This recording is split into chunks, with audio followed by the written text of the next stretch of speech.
Today in the Book Lab, we're going to be taking a look at the Samurai X and its new Baby VXL. So this was a design I've been working on and off on since February, and the reason why it took so long was because of the steering mechanism. But we'll get into that in a little bit. I tried to keep it as faithful to the original as possible. As you can see, we have the spoilers on back here, or the stabilizers, or whatever they're called. We have headlights on the front, the 4 blades in front of the wheels. We have the back here with the thruster bricks.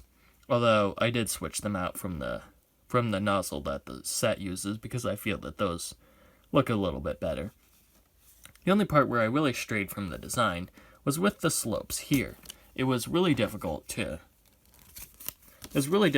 capture the look of these in a smaller scale, so I decided to just come up with my own version for it. I think it looks pretty good, and the vents really give it a sleek, smooth look.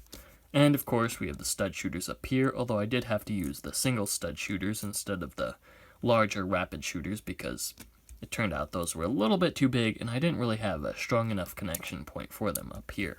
So the only part I'm really not happy about is the cockpit. I feel like it's definitely the weakest part of the build because the Samurai X can't fit in all the way, or rather, Samurai X can fit in. The problem is the helmet gets in the way. So in order to close you can either leave the Samurai X with the helmet, or just take the helmet off so that you can close the cockpit all the way. To be honest, this doesn't really bother me all that much, but it is a little design flaw that I really would like to fix somehow. I'm not quite sure how yet.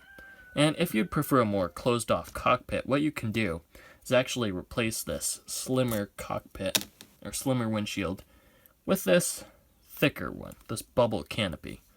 We can just close it down, and there we go. The reason why I opted for the thinner canopy was because I feel that if the Samurai X isn't inside, it just really doesn't look as good. And if you're going to be using this model for display, without the Samurai X inside, this one actually looks a lot better. On to the final part, and my favorite part, the front wheels. The steering mechanism was the part that took the most time to design, obviously, and I did go through a number of different versions before I finally settled on one that actually worked. I think about 6 or so. Anyway, so how it works is that it's basically a series of mixel ball joints all connected together. We have, I'm going to pull it apart here. So basically, each wheel is connected by 2 mixel ball joints, and then there's a mixel ball joint on it. Then there's a connection that brings them together, and then this mixel ball joint plugs into a mixel socket here in the cockpit. And when the cockpit turns back and forth, it turns the wheels with it. It's really simple and rather ingenious, and I'm kind of surprised that it didn't occur to me sooner. It's a fun feature, and honestly, you've never really lived until you've driven one of these all over your living room carpet.